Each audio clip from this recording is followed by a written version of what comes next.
Good morning everyone for today's session. Professor R.K. Murali today will be talking about methodology exploration of legal positivism. Thank you. Can I start? Yes. Because today Professor Chintan sir is also with us, and then first of all I would thank Unfortunately, I had to miss your yesterday, but I have recorded it. Professor Chintan from the bottom of my heart. I thank him because he thought that I am fit to deliver a lecture in Shimla this particular course, and then my dear student Mrityunjay and the newly formed student who is sitting right to me. And then, of course, they are making my life very comfortable here, very hospitable, and I am enjoying my life in Shimla. Yesterday I went out for a very long walk and other things. Hope you all must also be enjoying. Okay, with these words, because let me start the subject. See, today when we come to positivism, because it's a big journey, so what I will do is that I will explain the important or the basic characteristics of legal positivism, and in the process, of course, I will be taking you through through various thinkers who, of course, are important from my perspective to enable you to understand what are the basic tenets of positivism. And one thing which, of course, I already told you yesterday. So when we start with John Austin, okay. Now, Austin, of course, famously said that the existence of law is one thing, its merit or demerit is another thing. Now, why did he say that? What is the reason to say that? And then, of course, subsequently, we understand that he had also given a very important definition of law. That law is a command imposing a duty enforced by a sanction. So when we look at the definition of Austin, we understand that Austin had given importance to sovereign, command, duty and sanction. So he thought that there can be no law. That means these four elements must be present to call it as a law. He will say customary law is not law, international law is not law. But means every particular jurist has got his own understanding as to what is exactly law and what is exactly not law. So when Austin says that this is what he understood by law properly so called. Now the book written by Austin, you must be knowing that the province of jurisprudence determined. Now when you of course understand the very title of the book, he was trying to clearly demarcate the boundaries of jurisprudence, wherein of course he was focusing on what has to be stated in jurisprudence and what should not be stated in. What should not be stated is more important. So he said that the subject matter of jurisprudence is positive law, law strictly and properly so called. And that of course requires a political superior, a political inferior, because Austin thought that law is a rule laid down for the guidance of an intelligent being by another intelligent being having power over it. Now the word power is very important. That means Austin, like Hobbes, he believes that law is an expression of power. That is something which I want you to understand. Because when you say that law is an expression of power, and then when he says law is the command of sovereign, so immediately of course you come to the understanding that whether the command is a good command or a bad command, that is not important. What is important is whether it's a command or not, whether it is a particular directive or not, whether it has been laid down, posited or not. The one, of course, these things are satisfied. The command, the content is not important, because the positivists, they said that the law must not be identified through morality. Morality cannot be the test to identify law, because if morality is the test to identify law, obviously you run into inconsistencies, because morality is a highly diffusive subject and you do not know what exactly is moral, what exactly is immoral. So the positivists, they said that, see, one thing is that positivists are not moral skeptics. Even they believe in morals. And one of the greatest positivists, Jeremy Bentham, he subjected law to moral scrutiny. And he of course wanted that law must be evaluated critically through the moral lens. So the positivists are not moral skeptics. But what they are saying is that if at all you want to understand what law precisely is, and if you want that to overcome that ambiguity, that uncertainty, now you understand law is the command of sovereign. Now I can give an example because the participants here, if they are not able to understand, because simple examples make you understand. For example, I am seated in the chair, and then of course, I am Aurangzeb, and then I murdered my parents, and then I ensured that my brothers and sisters, they are put in the jail, and finally, of course, I am sitting in the chair.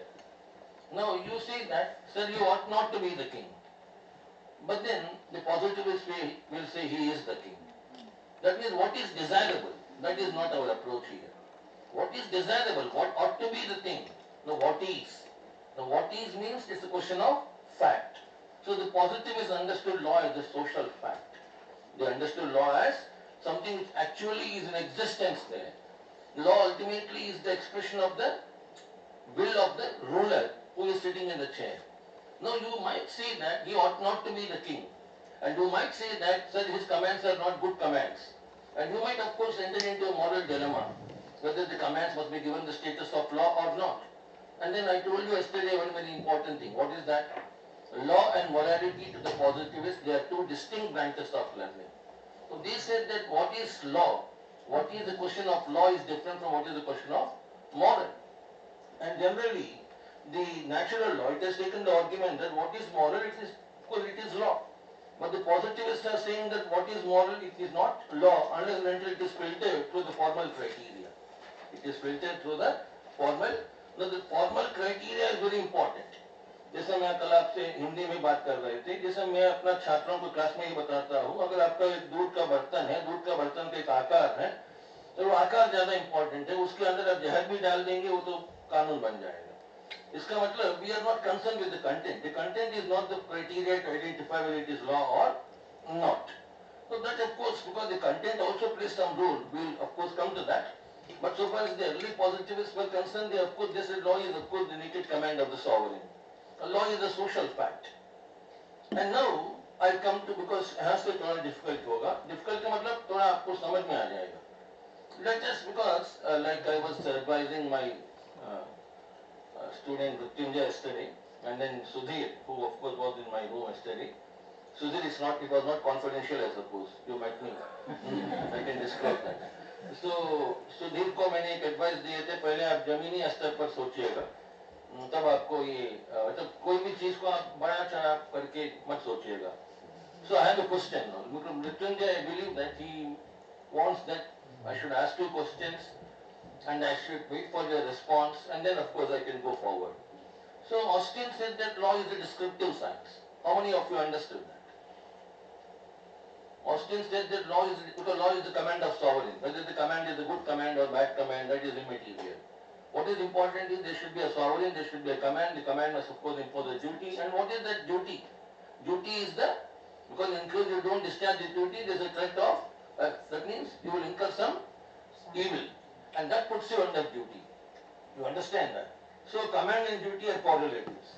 Command and duty are correlatives. So anyone who can explain what exactly is meant by descriptive science? Okay, I will give you an answer. See, exactly here Professor Hart comes. And Professor Hart says, Mr. Austin, this is not the way to understand law. Law of course need not be understood only as a social fact. Now what is this saying? If you understand law as a social fact, two of the most consistent features of law, what are they? One is the element of persistency and other is the element of continuity. But of course that cannot be explained if you understand law exclusively as the command of a sovereign. Let me give you some examples to make you understand what Professor Hart exactly wants to say. Now Professor Hart is saying that law is normative. Law is normative. Now what do you mean by normative? Anyone? That it's a system of rules. Yeah. Which of course has certain standards, certain criteria, certain rules. Okay. Yeah. Now let me give you an example. And then see, you can also participate because that is what Professor Mrityunjay and the person sitting next to me, and they would welcome, I suppose. But then okay, the question is, which of course Hart had posed. I am the ruler right now. Okay, I am your sovereign. I die. Then that means, why am I your sovereign? Because why am I your sovereign? Because you habitually obey me. And that habitual obedience made me the sovereign. And I die. My son, of course, now he sits in my chair. Now my son, because Austin said law is to be understood in a descriptive sense. And so my son, once he sits in the throne, immediately doesn't become a sovereign. He can become a sovereign only when he also issues commands. And his commands are also habitually followed by the people. So until that time, you must accept that there is no sovereign. Because what makes my son the sovereign is the fact of habitual obedience, the fact of. And so, there is no rule that because I got habitual obedience from my subjects, there is no rule that my son will also get the same thing. Now, my son acts to factually get that habitual obedience. Now, suppose you say that, no sir, your son will also get the habitual obedience because you got it in your lifetime, your son will also get it, there is no problem at all. No. To Austin, it should be proved as a matter of fact that my son also gets habitual obedience. So my son, after sitting in the throne, he will issue commands. And of course, the command must be habitually followed. The word is habitually. Please be very particular about these expressions. Now, for example, if you read the book of Hart, the concept of law, Hart has given very wonderful discussion with regard to the meaning of habit, how habits develop. So he is talking about habitual obedience. So until my son gets habitual obedience, he is not sovereign. And according to Austin, if there is no sovereign, there is no law. That means in the interregnum period between my death and my son succeeding to me, you should accept that there is no sovereign, hence there is no law. And law cannot be such a thing that it comes for some time, it disappears for some time, again it comes. The continuity element in the law cannot be understood if you understand law only as a descriptive science. That means factual things. Because what is important here is that if you go according to the understanding of Austin, now I die and my son has taken over, my son of course will become sovereign only when he is habitually obeyed and he has to issue commands. You have to wait and see whether his commands are actually followed or not. So in the interregnum period you should accept that because there is no sovereign, there is no law. But then what is important is continuity element in the law, because we all understand what? The ruler may die but the law will continue. But according to Austin, law has become personal. That means if I die, law will also come to an end. Are you following me or not? Yes. Then what did Hart say? What is the way out? Hart said, what Austin law lacks is a rule. What is that rule? That my son is entitled to succeed me. That means the word entitlement. That means, see, this is a normative language. And here, anyone who can give me an example of a normative language here, even including Professor Mrutyunjay. So, normative language means language which provides certain standard to be Now, followed. what exactly can be the language in this example which I just now given? Yes, if there is a rule which says that... No, I go on to the point directly. Yes, sir, you ought to be the sovereign. This is No, the don't beat around the bush. That is what you assessed it. I'm not trying to be the same. See here the normative word is anyone? I'll just give you some more time. See, my son has a right to succeed. The word right is normative. Austin doesn't know this language. Austin doesn't understand the significance of what is right, he understands law purely through power. And Austin, Hart is building a normative language. This normative language is, my son is entitled to succeed. Now the word entitlement, this type of words Austin doesn't understand. You understand that? So what makes my son the sovereign is? The rule that he is entitled to succeed his father. You understand that? Because that rule has been accepted in a particular society. That after the death of Mr. X, his son Y will of course become the new sovereign. So that rule made me the sovereign, not the habit of obedience. Are you following me now? So the habit of obedience did not make my son the sovereign. If after all you believe in the habit of obedience, you are understanding law purely as a descriptive science. And now I can connect you immediately to one very important area. Now you please answer this question, including Professor Mrutyunjay and the teacher who is sitting, Ayush. See, when we come to the realist school, you must have heard about the realist school. How many of you heard about the realist school? Okay. So in the realist school, the very first sentence in the book of Dias, when you read Dias, what is the first sentence in the book? The realists wanted to dispel all the odds from the law.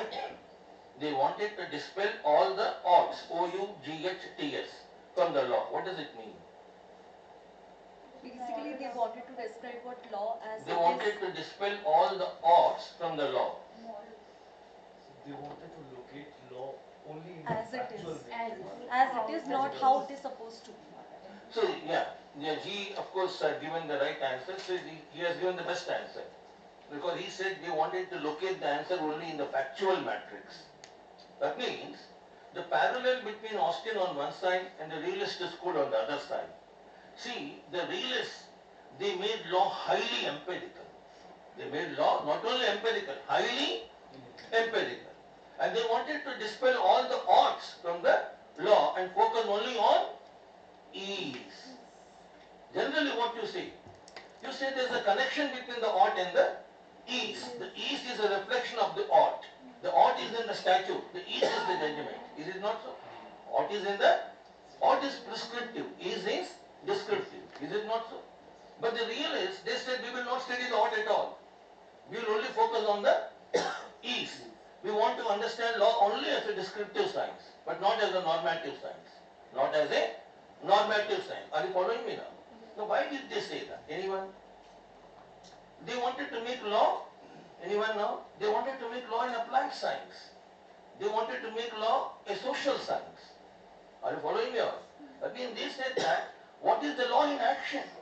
That means the law in action is the complete law. But then Mrityunjay is arguing with them that no, the law in action is different. He is saying that we already have the law in the books and you should go to the classes and teachers will tell you what is the law in the books. Then you go to the law in action. But they say there is a gulf of difference between the law in the books and the law in action. And they said that because of this gulf of difference, we of course are interested only in the law in action. Law is what judges declare. Law is what? Judges declare. That means here, I have a very interesting question. Anyone who can anticipate the question? Professor Chental sir is with us today. And then of course it's my privilege that he is sitting with me. And then because sir, yesterday it so happened that Mrityunjay at the end of the lecture he wanted that it should be like a question and answer forum so that the participants can also... Yes. Yeah, anyone who can anticipate that question? Okay, suppose I tell you, the realists have exaggerated the human element in the law. The human element, what does it mean? The human element, even Austin did that. Because realists believe that subjectivism of judges are too much predominant in shaping the experience of law. But ultimately rule has also its reality and its objectivity is something which cannot be determined by subjectivity of judgment. No, Professor Mrityunjay, can you make an attempt? So the more human element in law which the socialists have done is that they have taken cue from his argument only. They are trying to locate it into the judge. Okay. Therefore, there is one argument again which Patten writes with respect to realists is that the realists say if a law has not been applied, it will never become a law. So until and unless a law is applied and accepted, Okay, that we will come to later on. Sir, Yeah. what realists mean when they say that human element is exaggerated, they are talking about the bias in the individual judges Okay, I will give you a very while short, declaring the law. I will give you a very short answer. So they have excluded the divine law? Then they are? Excluded the divine law. No, that is not the thing. See, generally, the traditional understanding is what? Suppose the realists tell you law is an official action.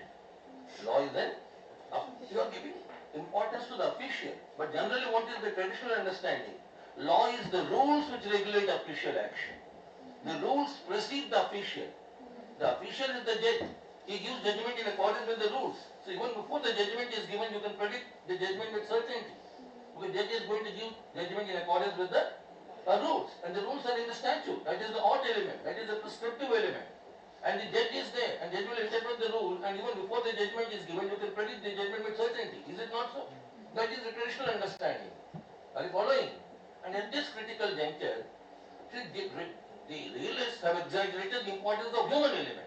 They said the rules are not important. The judge is important. Because judge has got his own likes and dislikes. And so they highlighted the personal element against the impersonal element. Personal versus rules are impersonal, but judges are personal. Are you following?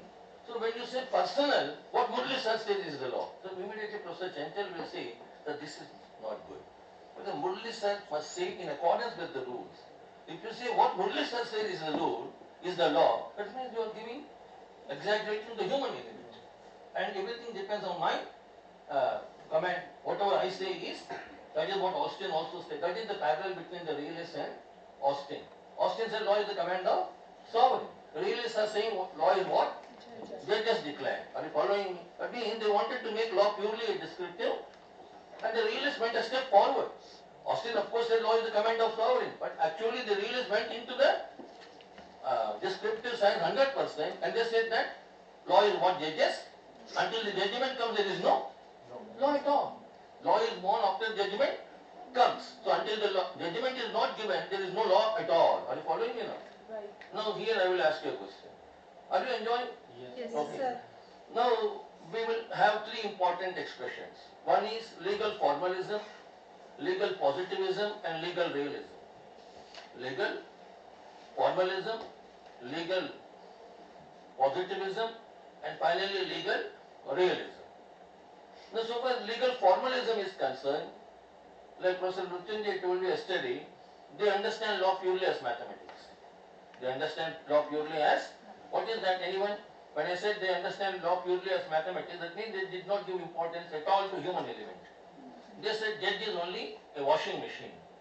And then the law is already in the statute. Judges will interpret the law and the judgment will come in accordance with the law which is given in the statute. So, you can predict the judgment very easily. Even before the judgment comes, you can say this will be the judge, because judges are mechanical. Judges are mechanical. So they say that is legal formalism. Did you get me? Legal positivism, it is also like legal formalism. But Professor Hart, he had given a different theory. Hart said that, though of course the law is mostly a case of rules. Rules are already in the statute. But judges follow the rule and give judgment.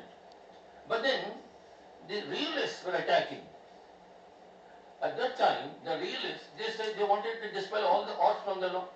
And they were making law purely as a descriptive science. And Hart was trying to establish the primacy of law as a normative science. That is the fight between the realists and Professor H.L.A. Hart. H.L.A. Hart is trying to save our discipline from being made a mockery. अगर आप लोग बाहर जाते हैं, आपसे कोई कहेंगे, मुरली sir जो कहेंगे वही कानून है, आपको बहुत बुरा लगता है। नहीं, हमारा सब्जेक्ट ऐसा नहीं है। हमारा सब्जेक्ट में कुछ नियम है और मुरली सर नियम फॉलो करेंगे। कॉपी जांचेंगे, ये टीचर के पास जाएगा तो इतना नंबर आएगा, इस टीचर के पास जाएगा तो इतना नंबर आएगा। कॉपी तो एक ही है लेकिन नंबर अलग अलग है। इसका मतलब छात्रों को कॉपी जांचने का सिस्टम पर विश्वास चला जाएगा। लेकिन तब मृत्युंजय सर आएंगे और आपका डिफेंड करेंगे, चाहे किसी भी टीचर के पास जाए, वैल्यूएशन में कुछ पैरामीटर्स हैं, कुछ नॉर्म्स हैं, हम लोग इसी को फॉलो करते हैं, चाहे वो एक्स हो वाई हो, वैल्यूएशन का पैरामीटर्स एक ही है। फॉलोइंग और नॉट, यही हार्ट ने कोशिश किया, यही because he wanted to save our subject from becoming an applied science. Hart wanted to say even the theory is important. Even the theory is important. Hart ने क्या कहा? Hart ने ये कहा, mostly judges follow the rules and give judgment in accordance with the rules. And you can predict the judgment with certainty even before the judgment comes, because the judgment is based on the rules, not on what the judges say, not on what the judges say. लेकिन Hart ने फिर क्या कहा? English language को लेके, English language is porous, P-O-R-O-U-S. Sometimes one word can be capable of more than one meaning, and English language is not a language of surgical precision. Surgical, उसमें एक word का एक से ज़्यादा meaning हो सकता है। उस समय हार्ट ने क्या कहा? हार्ट ने ये कहा, ऐसा परिस्थितियों में जब जज के सामने आता है, where word is capable of more than one meaning, or the law is not clear, or there is some ambiguity in the law. So in that context, Hart said, judges will use their discretion. That means, until now he said, there is a core of certainty, there is a umbra of certainty, penumbra of uncertainty. Now, umbra of certainty, wherein he is saying that law is mostly a matter of rules. हमको बहुत अच्छा लगा, law is a matter of rules, law is normative. लेकिन heart ने क्या कहा? There is some non-legal element in the law, that is discretion. That cannot be, of course, we cannot We wanted to make law purely a matter of rules. We tried our best. But in 1% of the cases, in certain contingencies, rules are not there. Or even if the rules are there, they are porous. They are not clear. They are ambiguous. In that situation, judges will get the discretion to make the law. Judges will get the, इसमें Mrityunjay, please, now you don't answer. Anyone? आपका participant, judges will get the discretion to make law. What does it mean? Judicial process. Huh? Judicial process. So while interpreting the ambiguity in the English language, they are explaining for the No, बेटा अभी आप लोगों को Judges will fill the gaps. judges will fill the gap. Okay. human Who said that? Human element. Yes, that is the answer. That means again human element आ गया. जिस human element को heart ने भगाने का प्रयास किया और ऑस्टिन को व्यवस्था करके लॉ को नॉर्मेटिव बनाया और हार्ट ने सक्सेसफुली हुआ, लॉ को रूल्स तक लेके आया. लेकिन बाद में उन्होंने क्या कहा, penumbra of certainty, penumbra of, और उस अनसर्टेनिटी के लिए वो जजेस को डिस्क्रिप्शन दे दिया और जजेस अब कानून बनाएंगे और जजेस कानून बनाएंगे तो फिर ह्यूमन एलिमेंट आ गया है ना. फिर क्या हो गया, लॉ इज व्हाट जजेस declare. Are you following me और not? Are you understanding me? इसका मतलब यहाँ पे ह्यूमन एलिमेंट आ गया. Law is rules plus description. ये डिस्क्रिप्शन का शब्द हार्ट ने क्यों कहा? Because there are not always rules. Before the matter goes to the court, always rules are there.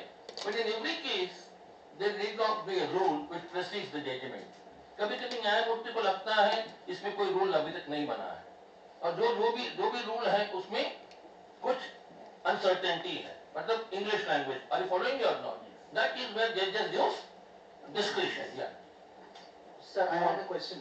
Sir, is it not that in this particular idea of human element or the discretion judges have, there is an assumption that judges are formally trained to No, not let us not go to all that. I will take your question because you see, I would request you, Sudhir. First of all, you go because yesterday we तुमको अभी बता रहे थे. You might be having bigger questions in your mind. That of course I will answer. But first of all, participants के लिए sir जो बता रहे हैं आपका प्रोसेसर, तो ना मेरा यहाँ शिमला तक आया हूँ तो फायदा उनको होना दीजिए. उसके बाद आपके क्वेश्चंस को मैं बहुत गंभीरता से लेंगे एंड आंसर करेंगे. तो let us come back now. So rules plus description. Okay, इसको आप लोग याद रखिएगा. और अभी फिर हार्ट में आ जाइए. हार्ट ने क्या कहा? Persistency and continuity. If you understand law purely as a descriptive science, then in the interregnum period there is no law. Because I died, my son has taken over, but my son's commands must also be habitually followed. It should be proved as a matter of fact. उसमें heart ने क्या कहा? Austin doesn't know normative language. Austin doesn't know normative language. और ये normative language का मैं आपको एक example देता हूँ. Please follow me. And then most of you are teachers, you must be knowing that. But I will explain this in Hindi. देखिएगा, Austin ने क्या किया? एक external view लिया law का. एक्सटर्नल व्यू किससे प्रभावित होकर लिया? थॉमस हॉब्स से. थॉमस हॉब्स ने क्या कहा? थॉमस हॉब्स ने man by nature is nasty, man by nature is dirty. It was Thomas Hobbes who said law is external to you. Law is external. External से positivism शुरू होता है. Natural law क्या है? Law is internal. एक्सटर्नल में positivism शुरू होता है. जैसे उदाहरण के लिए मैं आपको एक पर्स मेरा सामने गिरा है. हाँ, गिरा तो हाँ, गिरेगा तो वहां गिरेगा, नहीं गिरेगा. हाँ, तो वहां गिरा है. तो मैं भी वो पर्स को देख रहा हूँ, आप भी देख रहे हैं, लेकिन मैं आपको भाषण दे रहा हूँ. वो पर्स दूसरों का है, जहर का बराबर है, ऐसा पैसा आपको नहीं लेना है, पुलिस थाने में दे दो. उसके बाद क्या हुआ? Anyone who can proceed with the example? आप सब लोग चले गए, कोई नहीं है, तो मैं अकेला हूँ. अकेला का मतलब अंधेरा में हूँ. अंधेरा का मतलब कोई मुझे ऑब्जर्व नहीं कर रहा है. तुरंत वो पर्स को उठाकर अपना पॉकेट में डाल. That means so long as I am being observed, I am a gentleman. If I am not observed, man by nature is nasty.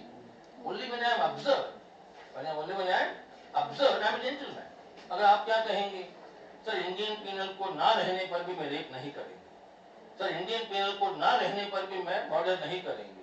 इसके बाद आप क्या कह रहे हैं? मेरा अंदर ही एक आवाज है, वो मुझे सही गलत बताएगा, मर्डर मत करो. लेकिन हॉब्स ने क्या नाटक बदला? ये सब नाटक बंद करो और बहुत ज्यादा हो गया। और ये सब इंडियन पिनल कोड का वजह से तुम जेंटलमैन। इसका मतलब ये फर्स्ट में पॉकेट में क्यों डाल दिए? तो मेरे नीचे धंधा 16 में आता है being observed I am a gentleman and once I understand no one is there I am not being observed then the शैतान in me he comes out he is always there within me he is waiting for the opportunity to come out. वो आएगा और मुझे और उसमें Hobbs का दूसरा example मैं हॉब्स का ओरिजिनल किताब नहीं पढ़ा हूँ लेकिन उसका एडिशन जो एडिट करके आया और उसमें दूसरा एग्जांपल ये आप लोग आंसर कर सकते हैं लेकिन let me see you will answer it spontaneously the answer must come spontaneously. अगर आप रिफ्लेक्ट करके आंसर करेंगे इट्स नॉट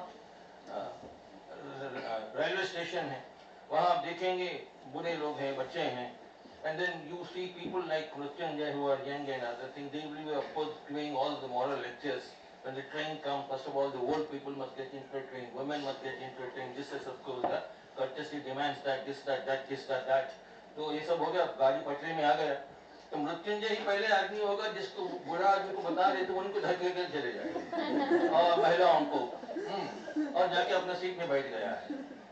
तो आगे आप लोग पूरा करो। Suppose they want discipline in the railway station. What you should do? There should be a rule कि पहले बुजुर्ग We जाए। need sovereign authority who can actually. You just ask a policeman to stand there with a danda. सब लोग line में खड़े हो गए और सब लोग जेंटलमैन जैसा व्यवहार करेंगे। आप सोचेंगे वास्तव में जेंटलमैन ऐसा नहीं है। वो पुलिसमैन गायब हो गया तो ये लोग भी अपना प्रकृति में आ जाते। So it is the policeman का मतलब क्या हो गया? The third person. वो positivism शुरू हो गया। That means you cannot regulate your own self. You cannot understand, though you understand what is right and what is wrong, but you are doing only the wrong things. So if I have to prevent you from doing the wrong thing, there should be a policeman around. There should be a so policeman का डर का वजह से यहाँ से positivism हो गया. Law is external. Law is external. तो ये external की भाषा में क्या आ गया? ऑस्टिन ने ही भाषा फॉलो की. ऑस्टिन का भाषा जी की कमांड है, ड्यूटी है, गनमैन थ्योरी जैसा लगता है. पनिशमेंट है, हॉस्पिटल का मतलब कैंसर है, हॉस्पिटल का मतलब एड्स है, हॉस्पिटल का मतलब कोरोना है, आजकल फिर भी फैल रहा है। तो ये है, लेकिन मृत्युंजय से पूछेंगे नॉर्मेटिव भाषा इस्तेमाल, क्या भाषा इस्तेमाल करेगा? हॉस्पिटल का मतलब कोरोना का इलाज है, हॉस्पिटल का मतलब कैंसर का इलाज है। That means how you look at the things, how you look at the so Hart has developed an internal vocabulary for the law. That is the language which we teachers use. We don't use the language of the Gonda.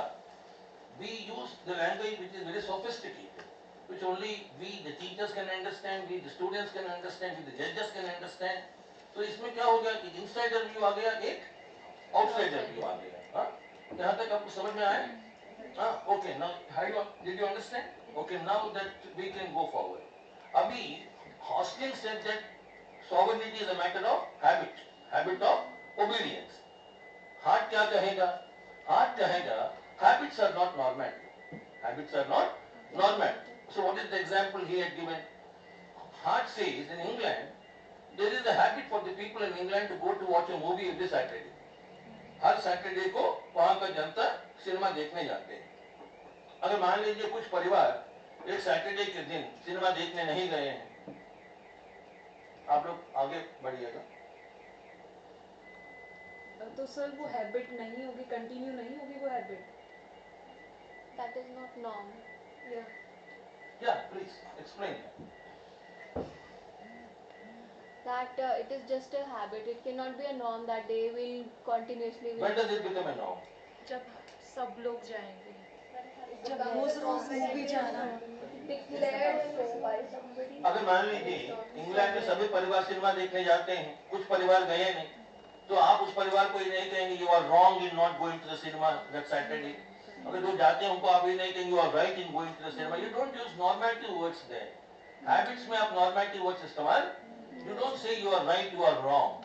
लेकिन अगर red light पर आप नहीं रोकेंगे, वहाँ people will say you are wrong in not stopping at the red light. वहाँ आपको normative भाषा है. आप भी अपने को व्यवस्था करते हैं, self criticism भी करते हैं. Murali, you are wrong in not stopping at the red light. So what is the difference between a habit and a rule? Because a rule है red light पर stop करना, सिनेमा को जाना habits. Habits are only external. Rules also have a internal dimension. वो internal dimension क्या है? जब चंचल sir कल शिमला की सड़क पर जा रहे हैं, please follow my example very carefully, red light आ गया तो सर देखे हैं रेड लाइट आ गया, इमीडिएटली इंटरनल फायर ब्रेक पर लग गए और ही स्टॉप. लेकिन सर बुरा मत मानिए, आपको कल नाइट जैसा दिखा दूंगा. तो ये सर भी जा रहे हैं, ये सर ने क्या देखा, रेड लाइट आ गया, लेकिन क्या देखा, अगल बगल में पुलिस नहीं थी. तो अगर पुलिस होंगे तो मैं स्टॉप करेंगे, पुलिस नहीं होंगे तो मैं पार करके चले जाएंगे. इसका मतलब चंचल सर ये ऑस्टिनियन अप्रोच है. He is taking purely an external approach. What is that external approach, ma'am? Because you are so good in the subject, can you say exactly what language you use there? He is concerned with basically authority. The authority is there. no, that of course is there, but then a bigger and a more sophisticated word. Sanctions. He is concerned with what will happen. Exactly. Chanchal sir is concerned with what ought to happen. Now what ought to happen, because Chanchal sir thinks law is a standard. Law is a standard. It is a standard that I ought to comply with. I ought to. But then ये क्या सोच रहे हैं, ये ought का भाषा इस्तेमाल नहीं कर, ये ऑस्टिन का छात्र है. ये क्या देखेगा, पुलिसमैन होंगे तो मैं वहाँ रुकेंगे, पुलिसमैन नहीं होंगे तो मैं पार करके चले जाएंगे. तो उसमें हाथ ने क्या कहा अपना theory में, law is have, of course rules have both internal and habits are not normative. Habits में आप किसी को विमर्शा और किसी को प्रशंसा, you are wrong in not going to cinema, you are right in going to cinema, but you say you are wrong in not stopping at the red light. ये normative भाषा आ गया. Are you following me? So habits are not normative, but rules are normative. So ये हाथ ने क्या कहा, Austin को ये भाषा समझ में नहीं आता है. Now let me take a different turn. Okay, I have a question before I go to the different turn. और एक मोड में जाना है. लेकिन ये क्वेश्चन को आप लोग आंसर करें without assistance of your teachers. 1785 में इंग्लैंड में एक कानून पारित हुआ. The name of that law is Witchcraft Act. Which, because people tell you stories on the basis of some metaphysical things. आपकी जिंदगी में ऐसा हो जाएगा, ऐसा हो जाएगा. हाँ, भारत में ऐसे लोग भरे हुए. हाँ, so Witchcraft Act 1875. अभी वो 2023 में भी कानून है. 1875 का कानून, it is not at all remembered by anyone. Everyone had forgotten the existence of that law. And that law is not actually applicable at all. Even today's sovereign, he doesn't know that law. But it continues to be the law. Why? Custom now. Yeah, ritual people are. Because normative use नहीं है शायद. अगर इसका analysis अगर आप लोग कर सकते हैं, you can become teachers like Chanchal sir, Mrityunjay sir and analysis थोड़ा करो. Okay, I am giving you the answer. Time short है ना.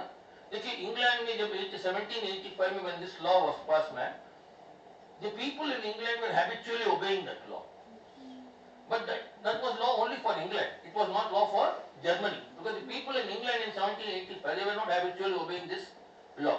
It was law only for English people, but it was not law for Australian terms में अगर समझना है.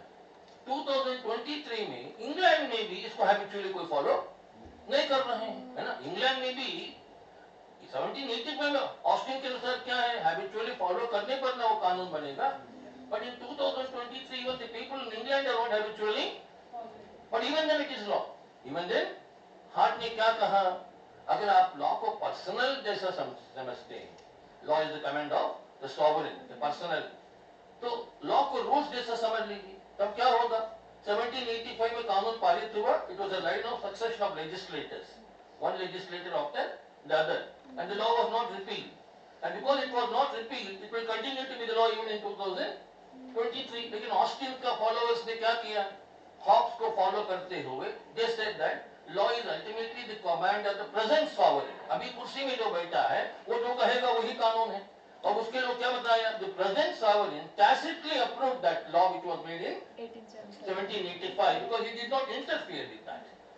If he had wanted, he could have repealed that, but he did not repeal that. So it was given tacit consent. That is what makes the 1785 law a law in 2023. लेकिन heart कहता है ये सब अच्छा नहीं है, because अगर इस प्रकार से आप देखेंगे अल्टीमेटली व्हाट विल हैपन, आपका आपका लॉ का जो परसिस्टेंसी का एलिमेंट है वो डिस्टर्ब हो जाता है।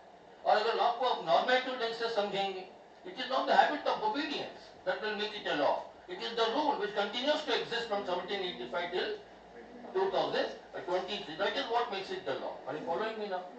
तो ये नॉर्मेटिव वोकैबुलरी में जब आप लोग आते हैं, यहाँ मैं आपको अभी से थोड़ा और मुश्किल हो सकता है, of course you are following me, थोड़ा सी इनसाइडर्स व्यू आउटसाइडर्स व्यू, है ना। इनसाइडर कौन है? परीक्षा में नकल, अगर आप परीक्षा में जाएंगे आप कहेंगे परीक्षा का नियम क्या है, अच्छा ये है ठीक, लेकिन जो गंदा आदमी जाएगा, बैड मैन, वो क्या कहेगा? नकल करने से कितना सजा मिलेगा, but he is only concern with what will be the punishment and what is the probability that he may get caught. He is only concerned about the consequences. Are you following me or not? और इसका extreme आपने कहाँ देखा? Justice Holmes का statement में, badman theory. तो badman theory क्या है? That means the prophecies of what the courts do in actual practice and nothing more pretentious is what I mean by law. Justice Holmes का statement है, the prophecy, the predictions of what the courts do in practice, actually judges जो करते वही कानून है, और उससे ज्यादा आपको कानून में कुछ और, इसका मतलब कानून में मृत्युंजय सर क्या कहेंगे? Anyone? If law is only the prophecies of what the courts do in actual practice and nothing more pretentious is what I mean by law. इसमें क्या खतरा है? मृत्युंजय सर का क्लास में कल कोई नहीं जाएगा, सब लोग कहेंगे सर लॉ आपका क्लास में समझ में नहीं आता, बैडमैन का थ्योरी अच्छा है सर, बिकॉज बैडमैन क्या कहेगा? वो बताएगा सर किस जज के पास जाएगा तो किस जजमेंट मेरे पक्ष में आएगा। मुरली वो मृत्युंजय सर अनावश्यक वो सब jurisprudence समझाएगा, what the law ought to be. We are only concerned with what the law is. Descriptive ढंग से समझिए, वो पांडे है, मैं भी पांडे हूँ, जजमेंट मेरे पक्ष में आ गया, तो वो ये है, मेरा ये है, इसका मतलब sir this is something which is very practical, what the law is very important. तो ये बैडमैन बताएगा, इस टीचर के पास जाए तो नंबर इतना आएगा, इनके पास जाए तो इतना नंबर इतना ही आएगा, तो इनको प्रसन्न करने के लिए आंसर ऐसा लिखो तो अच्छा नंबर मिलेगा। तो इसका मतलब he is very practical, he is very he is factually giving it, because facts और rules में क्या है? Facts are very close to reality, rules are in the statute, realistic school, so facts will give you the complete answer. Are you following me? तो इसमें ये लोग क्या बता रहे? बैडमैन क्या बताएगा? बैडमैन ये बताएगा जजमेंट को देख लो यार, रूल्स में कोई दम नहीं है, जज जो कहेगा वही कानून है, what judges declare is the law, so only try to understand the personality of the judge. Judgment is not only a product of the rules in the statute, judgment is a product of the personality of the judge. The personal factors are more important than the impersonal things. तो personality judge को समझ लो, इसको जूरिमेट्रिक्स कहते हैं। तो जूरिमेट्रिक्स का मतलब क्या है? इसको आप अध्ययन किया, अगर चंचल सर के सामने जाएगा जजमेंट कैसा आ सकता है, मृत्युंजय सर के वही फैक्ट्स जाएगा जजमेंट कैसा, what is the personality and the personality shaping the judgment. Are you following me or not? तो इसमें ये लोग क्या किए हैं? ह्यूमन एलिमेंट को एग्जैजरेट कर दिए और बैडमैन को सेंटर में लेके आए और गुड मैन को ढकेल दिए, गुड मैन को धकेल दिए हैं। और मेरा छात्रों को मैं जब बीएच में पढ़ाता हूँ, मैं इसको इतना आपको जितना पढ़ा उतना नहीं पढ़ाता हूँ, क्योंकि मेरा डर है कल से वो क्लास में नहीं आए। तो to ensure that they come to the classes, I always make it a point that I tell them good man is equally important. Now anyone who can go to the next step, good man, bad man, insider's view, outsider's view. And Hart accepted the outsider's view also. But when you accept the outsider's view, Hart ने एक important sentence कहा. Anyone who can say that? Hart ने क्या कहा? Law को punishment देना, उल्लंघन, when you violate the law, it is the secondary aspect. First of all, you should focus on the people who follow the law. And this punishment will come only when you break the law. But Austin is giving more importance to the breakers of the law. He is not focusing on the people who comply with the law. Are you following me or not? Are you following me? So इस प्रकार की बातों से क्या हो गया? The primary functions of law, which is to maintain law and order in the society, and the people who follow the law, because they take a normative view of the law, instead of understanding as to what will happen, they are concerned with what ought to happen. And अगर मान लीजिए if everyone is concerned with what will happen, what will be the situation? Anyone? If everyone is concerned with only the external view, what will happen? Can you have a policeman in every house? Definitely not. अपनी realistic view लो. इसका मतलब if you say what will happen is my only concern, then there should be a policeman in every house. to ensure that you follow the rules. Like if we take a normative view, generally you follow the law, and the persons who break the law, they of course might be in good number, but equally we have good number on the other side also. On the other side also, so law is normative. Of course it is also to be understood from the external perspective. But Austin has exaggerated the external perspective to such an extent wherein he completely forgot the normative language. Are you following me or not? तो ये normative language में अगर आपको steps करना है तो उसमें आपको क्या करना पड़ेगा? Again, human element का importance घटाना पड़ेगा. Are you following me? Human element को घटाने से क्या होगा? फिर you will say law is a matter of rules. Law is a matter of. That is what Hart is trying to do when he says law is a normative science. Law cannot be understood purely as a social fact. Law cannot be purely understood as a social fact. Are you following me? Now, अभी आप लोग जब external view को आते हैं, internal view को लेता है, सर बहुत अच्छा कहे. Anyone who remember, because if you are keen followers, sir had made a very important sentence a couple of minutes back. He uttered a very important sentence.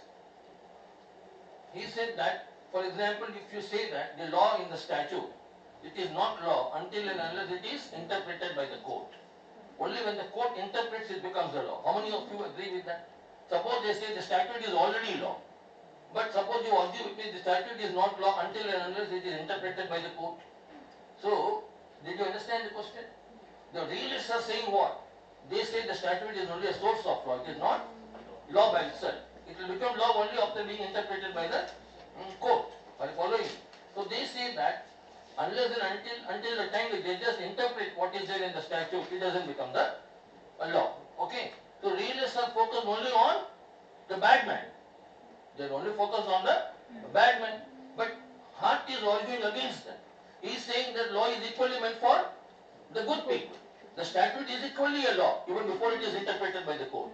Are you understanding or not? The statute is already a law even before it is interpreted by the court. So इस heart का argument है. इस argument को base बना के मैं अपना future lecture को लेके जाएंगे. But then you must understand that insiders view में तो केल्सन को मैं लेके आए. केल्सन को मैं हैंस केल्सन को आप लोग जानते हैं. केल्सन ने क्या कहा?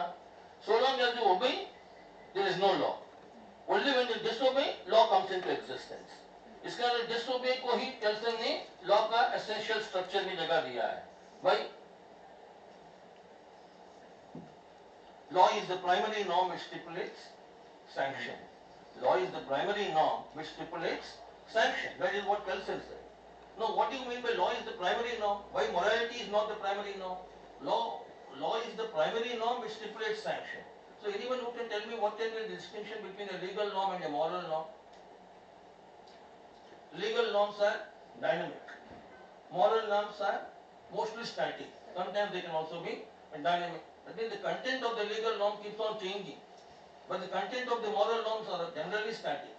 They only change because the content of the legal norm, it is shaped by the will of the person who is making that law. The will, W-I-L-L.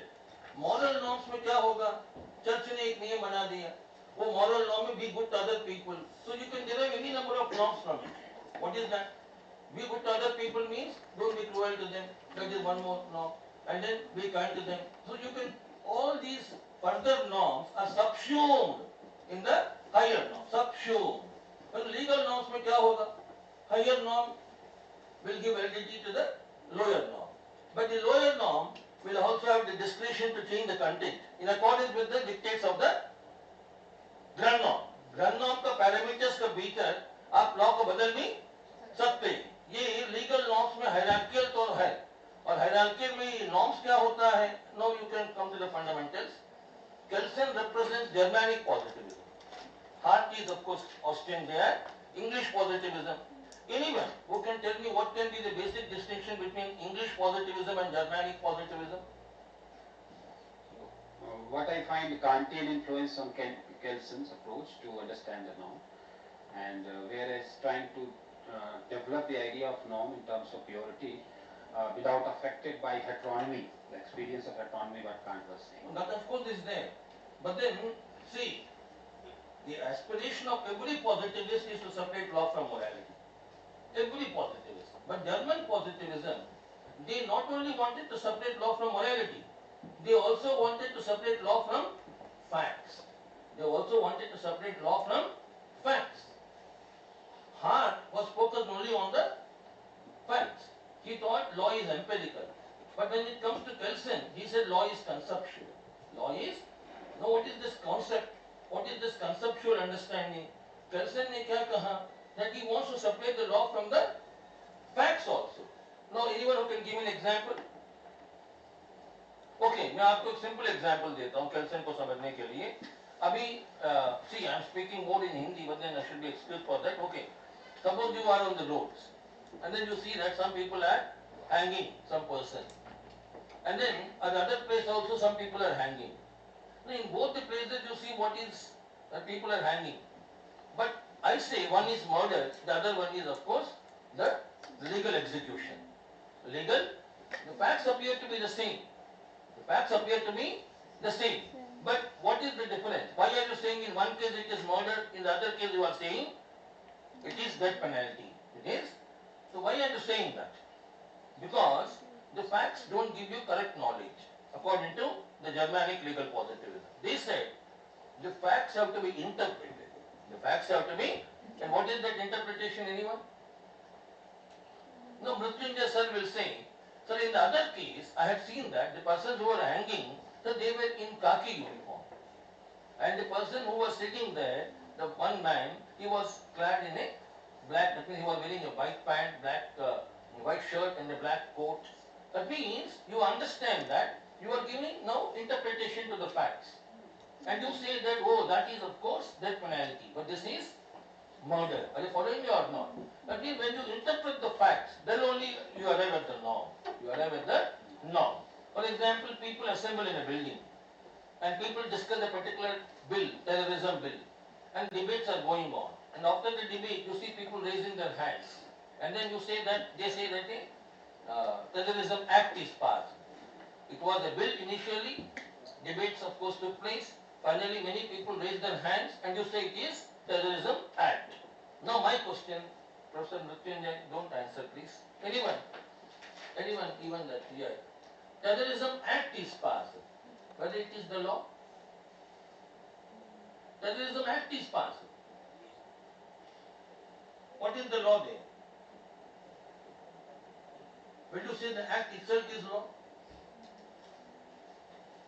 No, Mrityunjay, you can make it. That same act has to be interpreted. So fact is to be interpreted whether it is legal or not. Yeah, it is to be interpreted. Then when you interpret, what is the normative language you use? So there is a norm, higher norm, which is saying that doing this act is No, illegal. what is the normative language you use? Okay. See, follow me very carefully now. The Terrorism Act is passed.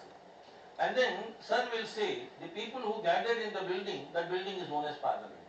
The building is known as, and the persons who entered into the building, they are of course elected representatives of the people.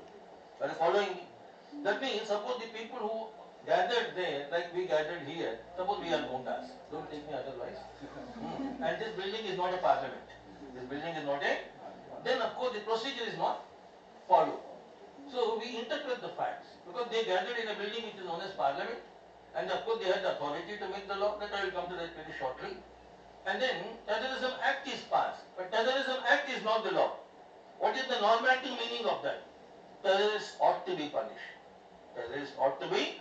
So from the east you are going towards ought. But David Hume said you cannot derive an ought from an east. I cannot more complicated नहीं करेंगे. But then आपने क्या किया यहाँ Terrorism Act is passed. और sir ने क्या कहा Terrorism Act is passed in the physical world because facts take place in the physical world. One fact is connected to the other fact, but norms they are not in the physical world. They are in the world of ideas. Norms are in the world of ideas. And what is a norm? Norms are incorporeal. You cannot touch the norms. You cannot feel the norms. You cannot smell the norms. Norms को आप कभी देख नहीं सकते हैं. Facts cause and effect से समझ में आता है. This fact is the response reason for this fact is cause and effect. लेकिन नॉर्म्स में आपको ये सब भाषा में बहुत जल्दी आएंगे, but even before that, let me tell you, terrorists ought to be punished, okay? ये भी कानून नहीं, आपका एक normative meaning आया, terrorists ought to be punished, even then it is not law. When does it become law? When it is enforced, whenever the law is enforced against a person for whom it No. See, law is not the subjective meaning of the facts. Norm, sorry, norm is. Hello? Norm is not the subjective meaning of the facts. Anyone? Norm is the objective meaning. इसका मतलब ये parliament को ये कानून बनाने का अधिकार संविधान ने दिया. That means it is objective now, being backed up by a higher law. That is what makes the Terrorism Act a law in the normative sense. Are you following me? Let me give an example. Let me give a simple example to understand. Gunman theory. Gunman comes and says that, give me your purse, otherwise I will shoot you. Now, the same thing is said by income tax inspector. Tax though, there is saja deenge. But we say the gunman's command is not law, but the income tax command is law. Why? Because the income tax command officer's order is backed by the Income Tax Act, and that is made by the Parliament. And the Parliament, of course, is authorized by the Constitution. Are you following me? That means one norm is giving validity to the other norm. What do you mean by validity? Anyone? What do you mean by validity? Providing the basis. Now, so far as Kelsen is concerned, what does he mean by validity? Validity means the norm is in existence. The norm is in existence. So when you can say the norm is in existence, because norms are incorporeal. So when you say norm is in existence, it means the norm is valid. The norm is valid. But what is giving that norm the validity? The higher norm. The higher norm imputes, the word is IMPUTE, imputes validity to the lower norm. Are you following me now? The higher norm imputes validity to the lower norm. Now you see, here what is very important for us to understand is that Kelsen is saying that law is a normative science, and both Kelsen and Hart wanted to make law a normative science. Hart और Kelsen दोनों कोशिश किया. They wanted to reduce the Kelsen का भाषा में, he said the machine runs by itself.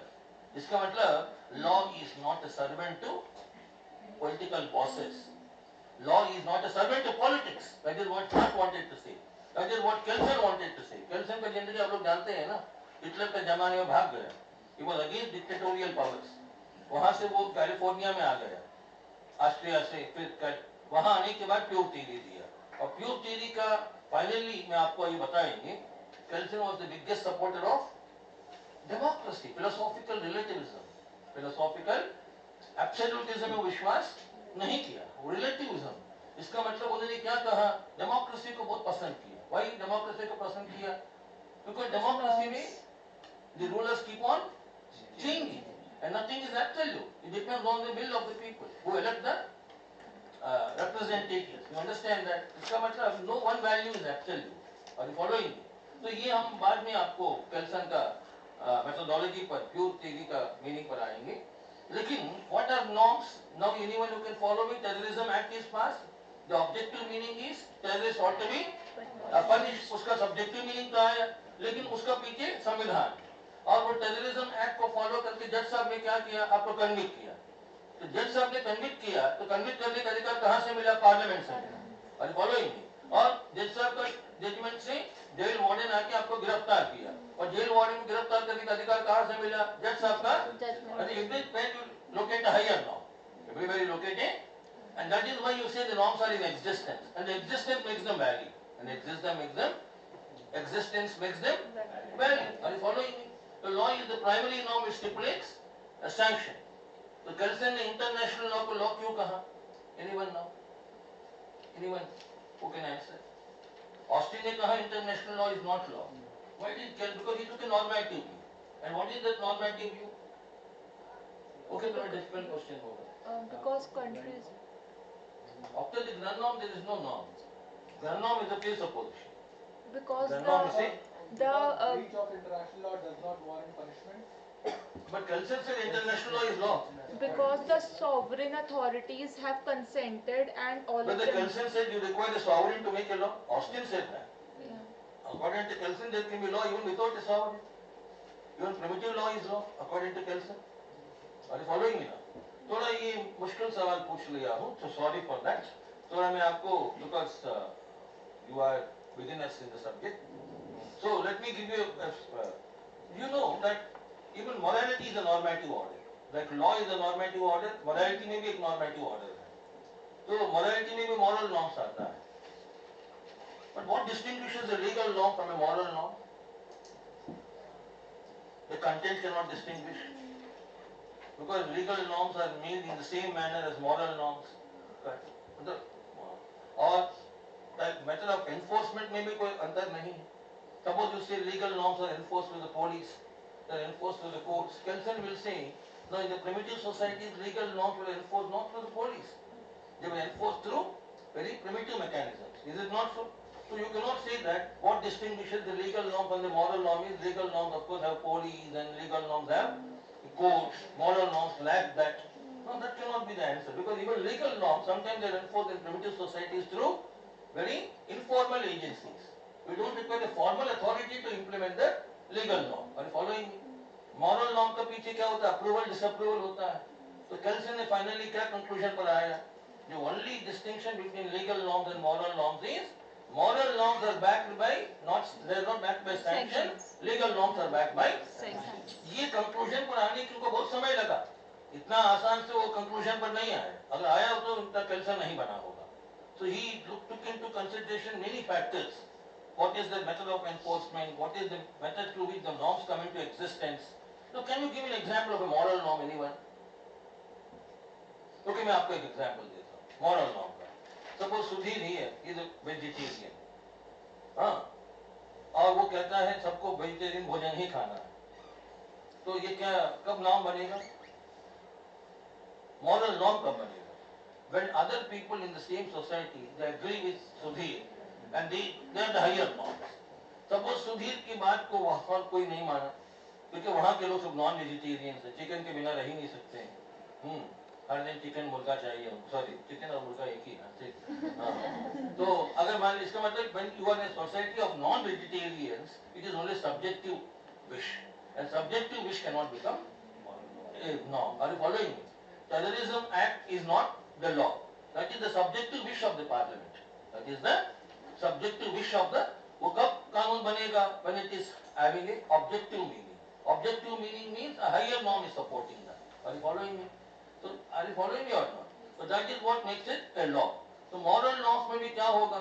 अगर आप ये कहेंगे cruelty to animals, which is very wrong, and आप ऐसा society में हैं सब लोग they are good to the animals and they are not cruel to the animals, all of them accept that animals must be treated in a proper manner, that of course objective meaning has come, then of course it can become a moral norm. So like in the legal norms we have a hierarchy. So there is a vice chancellor, governor, moral norms. That means small guru, bigger guru and God. So God is the primary grand norm. From where God has come into existence, it is a very difficult question to answer. Is it not so? So grand norm from where it has come into existence, it's a very difficult question to answer. Now let me come to the other part. See, when you say whether the ought is validated by the is, anyone? Whether the ought is validated by the is or ought is validated by another ought. Here, Kelsen is not looking into is at all. Kelsen is not concerned with the empirical world. He wanted to, because he is arguing against the realists. Realists were trying to make law an applied science. And Kelsen, because realists were welcoming social sciences into law, psychology. So Kelsen thought that these subjects are unwelcome. Not that he did not give importance to those subjects. He said that is what makes him a relativist. Anyone, what is meant by relativism here? Kelsen is a 100% relativist. What is that? Kelsen said every subject has got its own epistemology. Sociology has got its own epistemology. And then economics has got its own, law has got its own epistemology. So he thought if you uncritically study law with social sciences, psychology, that is known as syncretism of methods. Syncretism impure हो जाएगा.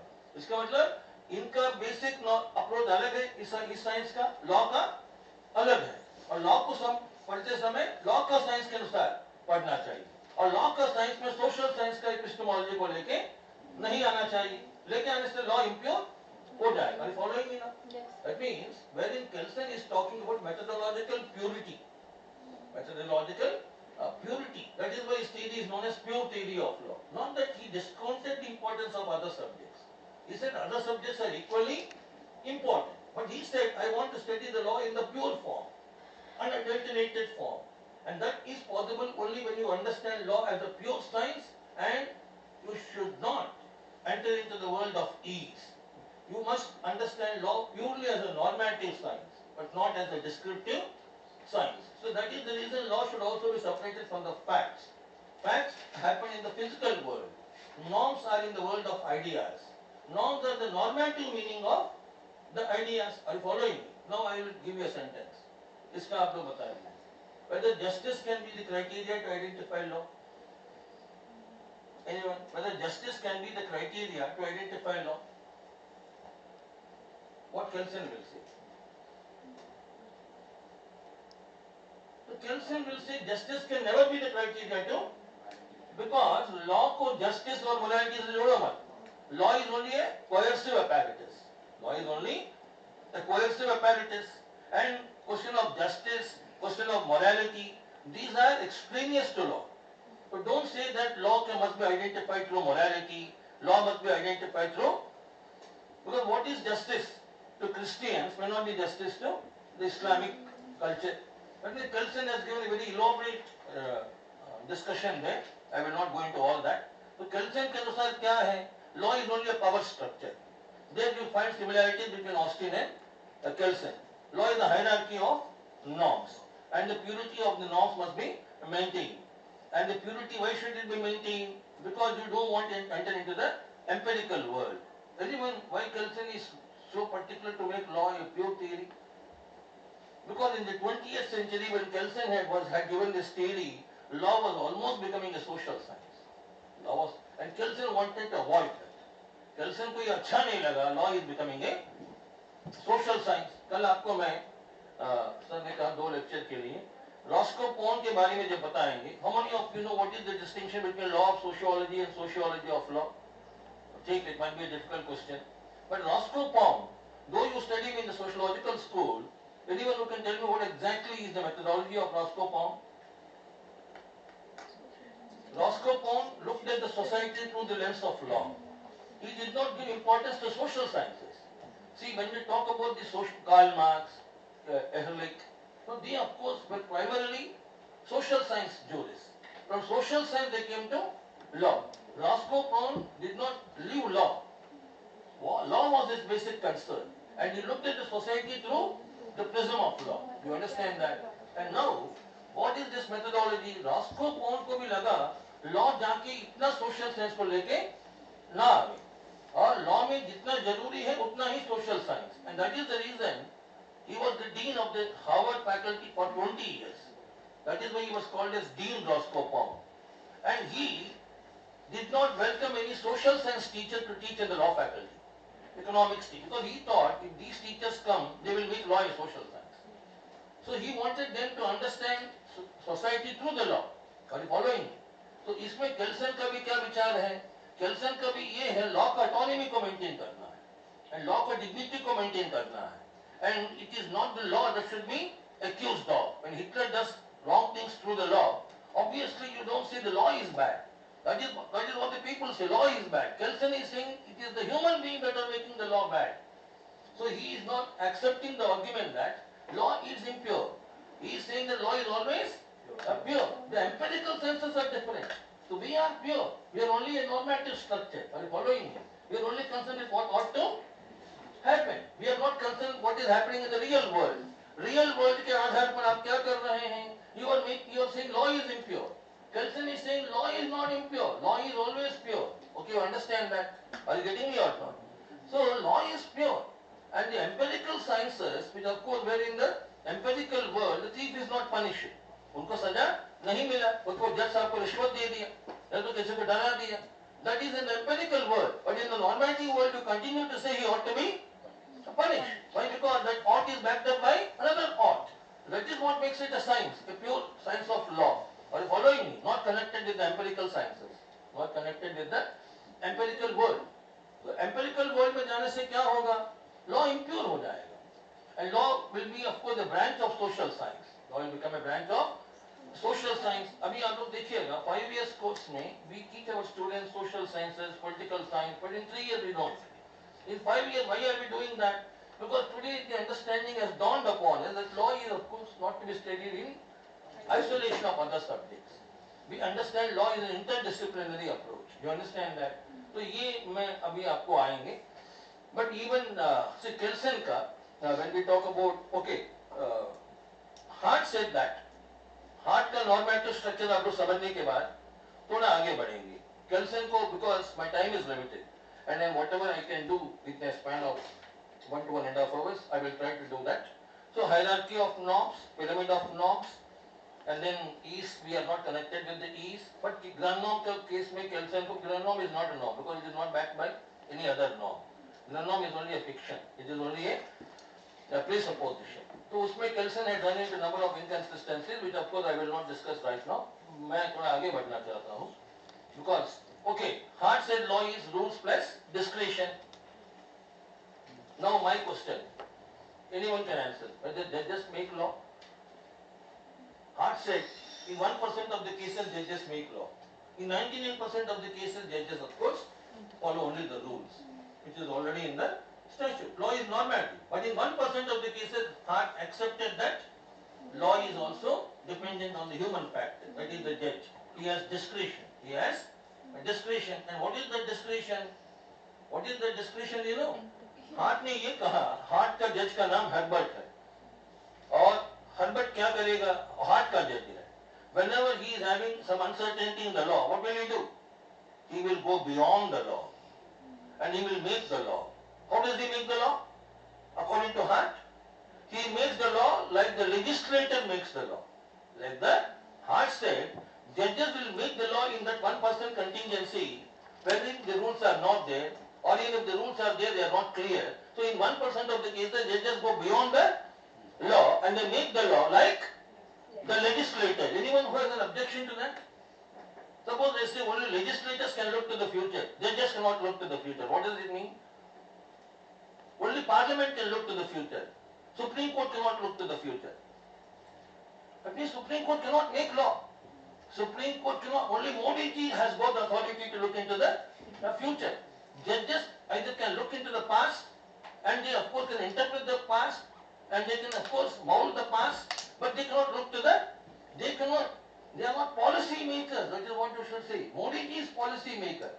Judges को policy से कोई मतलब नहीं है. Judges को क्या करना पड़ेगा? They only have to follow what is the law which is already in the statute or the law which is already in existence. They don't make a law. They don't look to the future. So they cannot devise the future plans for the country as to how the country must be developed economically or in the educational policy कैसा होना चाहिए. Economic policies are beyond curial intervention. That is what the Supreme Court said in the Balco's case. Because in the Balco's case when the argument was economic policy of course was be questioned in the court of law, Supreme Court had given a wonderful answer. At least I was satisfied with that answer. Supreme Court said no, we are not concerned with policies. Policies are beyond curial intervention. In a democracy, it is the prerogative of the government at the center to devise the policies and to change the policies also.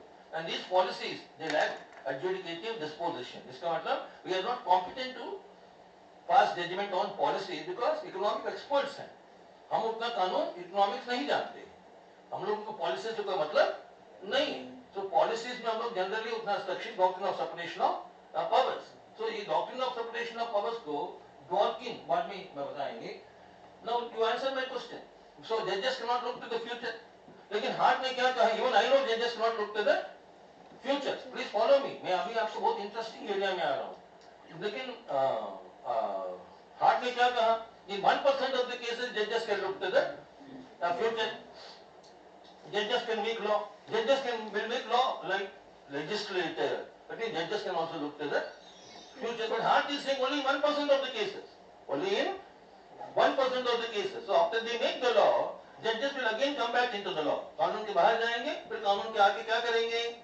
Whatever the law they made, by going outside the law, that they will come and posit it. Because positivism will say unless and until it is not posited, it doesn't become the. So where did they posit? In the judgment. In the judgment में posit करेंगे, then that becomes the law. Because positivists ने क्या कहा? Morality itself is not law. Morality becomes law only when it is posited. You understand that? If the immoral thing is posited, even then even that can become law. What is important is whether it is posited or not. Are you following me? So हाथ ने discretion को इस प्रकार के शब्द इस्तेमाल करके उन्होंने क्या कहा? Judges make law, but only 1% of the cases. Okay? Anyone, even Mrityunjay, anyone who can ask me whether you cannot, not that I'm not belittling you, but when Hart said judges of discretion, then anyone who can ask me, teachers here, not Chanchal sir, aap don't know me. You can see, you can ask me, sir, if judges are given discretion, then sir, what about, because here you have to go to Bentham. Bentham, he was a utilitarian philosopher, and Bentham had contempt for common law. Contempt. And after, because he had so much of contempt for common law, उसमें एक personal element भी है. मैंने एक किताब में पढ़ा हूँ, जजेस को लेके बेंथम को इतना गुस्सा क्यों है? क्योंकि ठीक है वो कॉमन लॉ को लॉ नहीं मानते. कॉमन लॉ को कहते हैं जंबल ऑफ, ये सब सिस्टमैटिक नहीं है. Bentham was the greatest supporter of codified law, was the greatest supporter of codified law. और वो कॉमन लॉ को कभी पसंद, उनका छात्र ऑस्टिन ने पसंद किया. But then Bentham was of course, both Austin also of course did not welcome judge-made law to that extent. But of course they had given some importance to judge-made law. But then Bentham never gave. He had the least contempt for, least respect for judges. He had the contempt for common law. उसका पीछे personal element क्या है? He practiced for some time and he was not a successful practitioner. On and often he was scolded by the court. So he was not having that good opinion about, that is the personal thing also I stated in one book. So that of course is a different matter. But until the positivism came, after positivism came, what happened? Legislation became the central authority to make law and common law became peripheral. Common law became peripheral. So that means now the legislature becomes the center of law making. And why did Bentham believe in codification? Why did he not accept common law? Anyone? You see, if at all you want to reform the society, if at all you want to change the existing conditions in society, if at all you want to go from status quoism to dynamic society, obviously you should believe in legislation. Legislation can bring about wholesome changes in the law, which is not possible through the common law.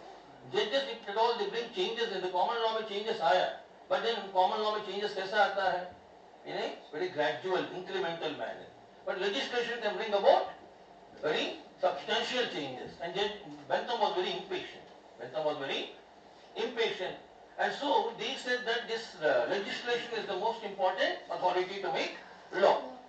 And they, of course, the common law, which until that time was very important, they said common law is no more important, and judges, of course, must follow the law which is given in the statute.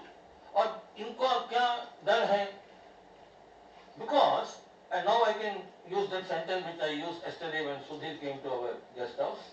So that sentence is what Austin wanted to banish every moral word from the law. Now why are they saying that moral words must not find a place in the statute? Because if moral words are there in the statute, what judges will do? Moral words are not capable of precise meaning. They will enlarge the meaning of the word, or they will restrict the meaning of the word, and that way they will frustrate the intentions of the legislature. Are you following me or not? And you want to go forward. Utility is exclusively future looking. Utility wants to create a new society, and utility said justice is subordinate to utility. So they were not concerned with what happened in the past. Justice is exclusively backward looking. Utility is exclusively future looking. Justice is backward looking. Justice is backward looking. Of course I don't say exclusively, but it is. But utility is only forward looking, and I can give an example now. This example, of course, is a very fundamental example which I already discussed with Professor Mrityunjay. What is that example? Two people are stranded in a desert. One is an old man, other is a young man. and the young man, old man was about to die. And before his death, he called the young man and said that these are my property papers. My daughter is in Shimla, so when you go there, please hand over these property papers to my daughter. And he died, old man. The young man was rescued. He reached Shimla in a proper framework of health. So when he went to Mall Road, where his daughter was living, and what did he see there? His daughter is already very rich, fabulously rich. And then what is the answer given by justice? Mr. Young man, give the property to daughter because she is entitled to the property. She is entitled and she has every right to get the property. Now, what will Bentham say? Bentham will say that no, she is already very rich. So, but then Bentham will say break the promise because in the past you made the promise to the old man. Bentham will say the promise in itself has no strength. What are the consequences of breaking the promise? What are the consequences of not complying with the promise? That means complying with the promise, if by breaking the promise you can make more people happy, then break the promise. If by complying with the promise, if you can make more people happy, then comply with the promise में इतना दम नहीं है, वादा हमेशा निभाना पड़ेगा. ये हमेशा निभाना पड़ेगा a priori understanding है. That means society will become static, right? What is right yesterday is right today. Tomorrow, day after tomorrow, absolute हो गया. Society में changes नहीं आएगा. But Bentham wanted changes in society. And how is that possible? Only when you attack the principles which were in existence at that time. And what is the principle? Always speak the truth. Promises ought to be kept. Now Bentham is saying that promises need not always be kept. Promises can also be broken. But the principle of justice will tell you what? Justice will tell you promises always ought to be kept. And the property must be given to the daughter only. But Bentham will say, no, that is not the only answer. You can decide. If you break the promise, how many people are going to be happy? And if more people are going to be happy, if the pleasure is going to be on the higher side, then you can break the promise. And of course, don't worry about that. Because there is no hard and fast rule that the promises must always be kept. You understand that?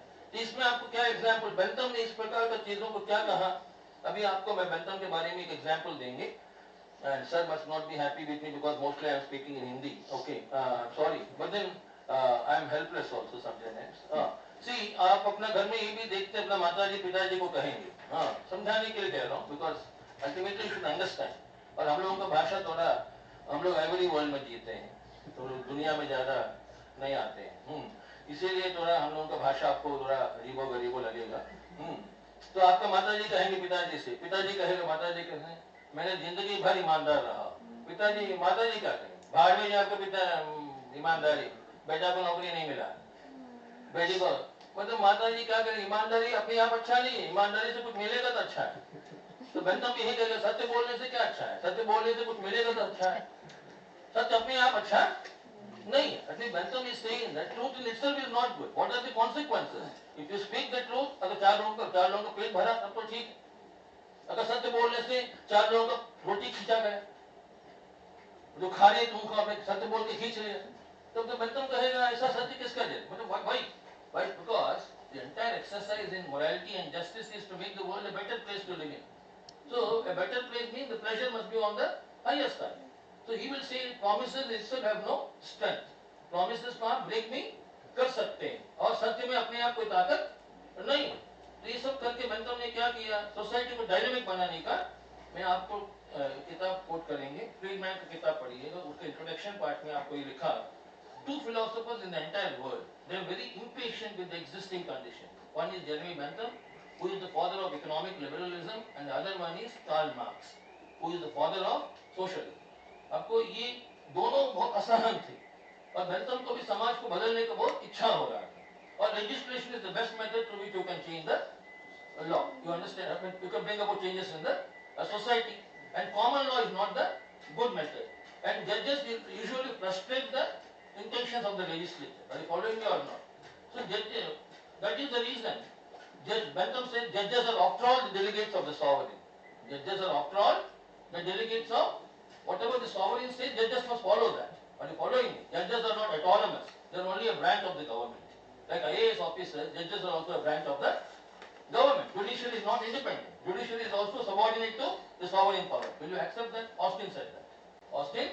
Bentham also said that. They did not give any special importance to judiciary. Are you following me or not? They said judges are after all the delegates of the sovereign. They are like any other branch of the government. They did not give importance to judges at all. Why? Because they wanted to change the society. And they thought this common law, of course Austin had some appreciation for common law. That's a very practical way of approaching the things. Austin of course was better there according to Roger Cartwell. But Bentham had complete contempt for common law. लेकिन ये सब common law के यहाँ क्यों लेके आया anyone? आप कहेंगे सर आप कह रहे थे रूल्स प्लस डिस्क्रिशन, हार्ट ने कहा, फिर आप कॉमन लॉ में चले गए भाई, फिर आप यूटिलिटी में चले गए. Why are you so zigzag? Why are you not systematic? Because there is a question of principle involved in common law, and here comes the role of Ronald Dworkin and going beyond. Yeah, principle in common law, but then Mrityunjay, try to understand. When Hart said that, in 1% of the cases judges can go beyond the law, that means, and how did the judges make law? Like the legislator makes the law. Now that means what? Hart is also an Englishman, and there Dworkin will come. Please listen to this sentence. I'll explain. Dworkin says, I smell something there. Something fishy is there. What is that? He's smelling something. Now he says, legal positivism and utilitarianism, they are not only historically connected with each other, but they are also conceptually connected. That means, now Hart is saying that by enabling the judges to go beyond the law, that means Dworkin is saying, by asking the judges to go beyond the law, that means you are also asking the judges to look to the future. And judges are becoming lawmakers. But according to Dworkin, judges are not lawmakers. Even in the most difficult situation, judges must not go beyond the law. Judges must always remain within the law and give the judgment. And judges must not be given any authority to go beyond the law and make the law like legislator. If at all judges make law like legislator, then how do you distinguish between a judge and a legislator? Judges are different from legislators. Judges do not make the law, they interpret the law. They interpret the law, they expound the law. So Dworkin, why is this so particular? Now the answer I am giving you. And why is this smelling something there? What is that makes him so particular to attack this argument from Hart? Because he is saying that by enabling the judge to go beyond the law, you are also looking to the future. That means whatever existed a priori, you are destroying that. And you always want a posteriori answers. That means we had natural rights in the beginning. Natural rights. But judges, Bentham will say what? Natural rights are antisocial. We don't give importance to natural rights. So everything in the past, you are destroying that to create a better future. But Dworkin is saying something which existed in the past, that is absolute. And that cannot be changed even if you want to create a better future. Natural rights are so fundamental. But Bentham was attacking every natural right.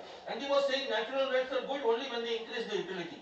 If natural rights are not useful in increasing the utility, natural rights are subordinate to utility. But Dworkin, who is an American, they believe in a priori things. America is the one country which worships natural rights.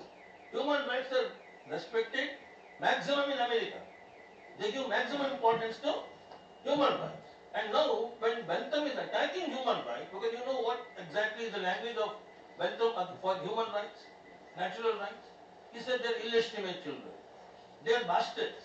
Natural rights are, they do not know who their father and mother is. Nonsense upon stilts. But then he also said they are illegitimate children. And Bentham famously proclaimed what? Rights are the child of law. Rights are the child of law. A posteriori. Law gives you rights and the law tells you what see, there is nothing like nature gives you rights. All these natural rights, they are of course making society static. With a priori things, you are controlling the posteriori things. That means you are telling the legislator, you cannot make this law because the higher law, that is the natural law, it has tied your hands. You cannot go against the higher law. So whatever the human law is, that should be in accordance with the higher law. Society is becoming static because you are always following the. So Bentham said there is no higher law. There is no and be human legislators, we can make any law of our choice. Because human rights are not given by human law. Human rights are given by natural law. The word, of course, is human right, but they are not given by human law. They are given by, Bentham says human rights are given by human law. They are not given by natural law. All this is something which we don't accept, because these are metaphysical things, a priori things. We don't accept them at all. Now, why Bentham is so particular? Because if you want some changes in society, and if you want to reform the existing conditions in society, then whatever your mother said, higher things, higher things. मैं आपको sir चंचल sir के permission से मैं थोड़ा इसमें थोड़ा deviation है, इससे कोई मतलब नहीं. हायर लॉ का मेरा एक बहुत स्टैंडर्ड किताब, because good teachers are there, उनके लिए मैं एक बहुत स्टैंडर्ड किताब में हायर लॉ के बारे में मैं जो पढ़ा हूँ, ये higher law, natural law, perfect law, moral law, उसके बारे में मैंने ये पढ़ा हूँ. हायर लॉ का मतलब उतना दूर मत जाओ. अभी आपका पिताजी आपसे ज्यादा सिद्धांतवादी, उनका पिताजी उनसे भी ज्यादा सिद्धांतवादी, ये हायर लॉ. तो ये हायर लॉ का मतलब आप क्या कहेंगे? आप भाई आ गए, आपका नैतिकता कम है, आपका पिता, when you compare yourself with your father was following more morals. You of course are following lesser morals. Your grandfather was following bigger, मतलब higher morals. तो ये क्या हो गया? एक समय लॉ में मोरालिटी था, आजकल क्या हो गया? आपका लॉ में पॉलिटिकल जब ज्यादा बना, मोरालिटी चला गया. When law became more political, the morality in the law it started disappearing from the law. And whatever morality disappeared, it became the higher law. It became the higher law. ये morality जो कानून से disappear, इसका लिए example क्या है? The example which I can give you, of course I can give you my personal examples also, because I have seen very great people around me in my life. But then one example is my father. My father को मैं बहुत higher law का example मैं अच्छा ढंग से समझ लिया. But then personal example ना देते हुए, I can give you the example of Lord Ram. These are my examples, which of course on experience. इतना साल पढ़ाने से कुछ एक्सपीरियंस जो आया. आप एक राम जी के मंदिर गए हैं, तो राम जी एक दिन आपको दिख गए, बेटा मैं आ गया हूँ तुम्हारे सामने. भगवान आप राम जी? हाँ चलो. तो राम जी आपके घर आए हैं, राम जी बैठ गए हैं, तो आपने कहा राम जी के लिए स्पेशल चाय, राम जी के लिए स्पेशल भोजन, जैसा मुझे कल से ये लोग दे रहे हैं. तो उसमें एक हफ्ता हो गया, राम जी जब से आज स्पेशल भोजन मांग रहे हैं. तो 8वां दिन आ गया, राम जी ने कहा बेटा आज स्पेशल चाय नहीं आएगा. जब से आए स्पेशल चाय, स्पेशल ये सब मांगते जा रहे, मेरा पूरा खजाना खाली हो गया. और मैंने कहा आप चमत्कार करेंगे, कुछ करेंगे, मुझे कुछ कराएंगे. तो राम जी ने कहा बेटा चमत्कार क्या करना है, इसीलिए आप भगवान है ना. ठीक है, तो मंदिर जा, यहाँ से तुमको वही जगह. तो Ram ji was going back to temple. तो राम जी जाने से पहले पूछा बेटा बताओ मैं क्यों भगवान हूँ, तुम क्यों इंसान हो? तो आपने कहा कारण बताएंगे. तो आपने नाखून को देखा, ऐसा ऐसा करना चाहिए, बताएंगे तो आप बोला मानिए. तुम्हारे बोला नहीं, मैं बताओ मैं क्यों भगवान, तुम क्यों इंसान? कारण बताओ ना. अरे राम जी आपको तो एक ही पत्नी चाहिए, मुझे एक पत्नी से काम नहीं. अच्छा इसीलिए भगवान? हाँ. और दूसरा कारण बताओ मैं क्यों भगवान? राम जी इसीलिए आप भगवान हैं, दूसरा आप तो पिताजी के बात मान के जंगल में गए, मैं नहीं जाएंगे. कौन जाएगा जंगल में? तो भरत जी कह रहे थे सिंहासन में बैठ जाए, आराम से बैठ जाना चाहिए, आप अनावश्यक जाके ये सब कर दिया. तो इसीलिए भगवान. हाँ. और तीसरा बात बताओ भैया मेरे को हाँ, वो रावण जब 10 सिर वाले, वो जब सीता जी को उठा के लेके गया, अनावश्यक जाके आपने उनसे युद्ध किया. कौन जाके इतना भयंकर युद्ध करेगा जान खतरे में डाल के? दूसरा शादी कर ले ना. तो इतना आसान जब रास्ता आपके पास है, तो हनुमान आने से अनावश्यक आपने सब कर दिया. तो इसका मतलब राम जी को, so what now the philosophical thing is that what is higher law? God never said he is God. God said that I am also human. We made him God because we do not want to follow those principles. वो principal sir भी अपना माता जी को इज्जत दे सकते हैं, मैं भी दे सकता हूँ, लेकिन मेरे लिए माता जी बोझ हो गया. इसीलिए मैं कहता हूँ माता जी को ओल्ड एज में ज्वाइन करेंगे. और जो अपना माता जी को घर में रखे हैं, अरे तुम महान हो यार, तुम अपना माता जी को घर में रखे हो अपने साथ, तो ये महान हो, मैं इंसान हूँ, ये कहाँ से आया? तो मृत्युंजय सर ने अपना माता जी को घर में रख के इज्जत दिया, तो उसमें उनका अपना आप महान क्यों बना रहे? वी मेड हिम महान. लेकिन मृत्युंजय सर के लिए वो हायर लॉ नहीं है, बिकॉज वो जो कहता है वो फॉलो भी करता है. अरे फॉलो ही नहीं. मृत्युंजय सर के लिए वो सामान्य, मेरा माता जी कहाँ रहेंगे, मेरे साथ रहेंगे. तो he did doesn't mean he has done a great thing by keeping his mother with him, by following. उनके लिए सामान्य बात, लेकिन आप घटिया इंसान है ना, तो आपको अपने माता जी को भगा दिया घर से, आपको 10 पत्नियां चाहिए, जिसके बाद एक पत्नी होगा, आप कहेंगे महान है सर, आप महान हैं, आप एक ही पत्नी के साथ जी रहे हैं, इसका मतलब ये सब क्या हो गया, हायर लॉ, फॉलोइंग मी, तो हायर लॉ करके फाइनली हम लोग ऐसा सिचुएशन में आ गए हैं, हायर लॉ जहर हो गया। एक समय हायर लॉ ऐसा नहीं था, राम जी के लिए तो हायर लॉ नहीं था, क्योंकि राम जी जो कहते थे वही फॉलो भी करते थे। ये हायर लॉ कब आया, जो नैतिकता गायब होना शुरू किया, when we started becoming, law became more political, more power based, more power structured, then morality started disappearing. Law became political and the morality became the higher law. Are you following? So that is how I understand that higher law through, of course, a very standard book of jurisprudence. मुझे ये समझ में आया. Now come back to this. I have to come to. But that is my intellectual problem. I will let you know. I will let you know very shortly. Exactly, author का नाम Oxford publication. Suri, SURI तो आता है. Ratan Pal Suri is a very good book. It is to me.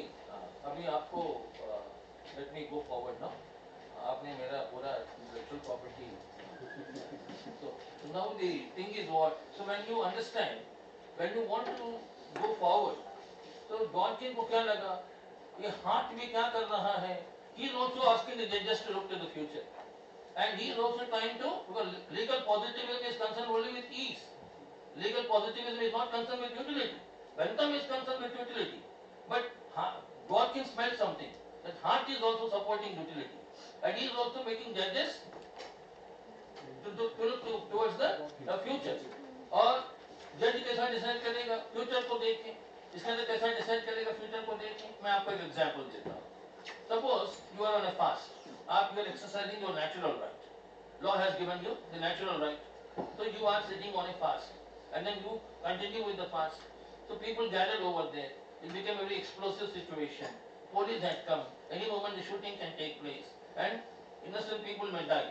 Then what happened? The police went to the court, and they requested the court that the man who is gone fast, he should be prevented from going on fast. It's a very difficult situation for the judge, because the man has a natural right, and the police are asking that his natural right must be taken back, and then of course he must be asked not to continue with the fast. Suppose you are a judge who subscribes to Hartzian views, then what will you say? आप कानून से बाहर जाएंगे, सोचेंगे utilitarian जज बन जाएंगे, because legislators makes law according to what the majority wants, but judges are not concerned with majority. Judges are only concerned with right and wrong, and judges must not understand law as the majoritarian view. Modi ji ऐसा कर सकता है, Modi ji को election में जीतना है, so he can appease the majority, and whatever law he makes, that of course will be in favor of majority. Modi ji is not that much concerned with what is right and what is wrong. It is only because it's a policy, whatever the majority wants, because he has to win the election. It's a political decision. But judicial decision is not a political decision. Judicial decision is only concerned with what is right and what is wrong. But when Hart said judges will go beyond the law and make law like legislators, it means Hart has obliterated the very distinction between a legal question and a political question. He has obliterated the distinction. And he is making judges political. He is making judges political by asking them to look to the future. So then what will happen? The natural right of that individual, which existed a priori, that comes under attack. Because now you are controlling that natural right through the principle of utility based on a majoritarian understanding of what is right and what is wrong. Are you following me or not? Then you will ask the gentleman, you cannot continue with the fast, because if you continue with the fast, there might be shooting, innocent people may lose their lives. So you are calculating now on which side the pleasure is more, on which side the pain is more. And then you are giving answers as to what is right and what is wrong in accordance with pleasure and pain. And that is what judges are also doing. So judges are also giving judgment on the principles of utility. Then what will happen? If judges are also utilitarian, then what will happen? Justice will become the casualty. Justice will become the casualty. Justice will be relegated to the back position. Are you following? But if you believe in justice, you should say what? Even in the most difficult situation, judges must not legislate. Judges must not go beyond the law. Judges must be only within the law. Are you following me now? But that is where Dworkin comes. Now I will take only 10 to 15 minutes more, then I will take your question, then in the other section I will answer. We will go into. Now Dworkin will say what? Mr. Hart, you have done a wonderful job. And you have made improvement over Austin's theory. You said law is not only, law is not descriptive, law is normative. You said law is a combination of primary and secondary rules. You enhance the interpretation of law. You said law is basically a question of rules. But why did you say law is rules plus discretion? According to Dworkin, law is not rules plus discretion. Law is rules plus principles. Law is rules plus principles. Now you follow me. So you can tell me when I should stop. Okay. Law is rules plus principles. What are these principles? Again the higher law. Again, British positivism wanted to discard the importance of higher law. But Dworkin is bringing that higher law in the form of principles. Law is rules plus, because Americans believe in the higher law. Dworkin is an American and they believe in the higher law. They have written constitution and they believe in the constitution which gives basically the blueprint for the governance of the country. And they are guided by those values which are given in the constitution. Are you following me now? So law is rules plus principles. And what is this principle?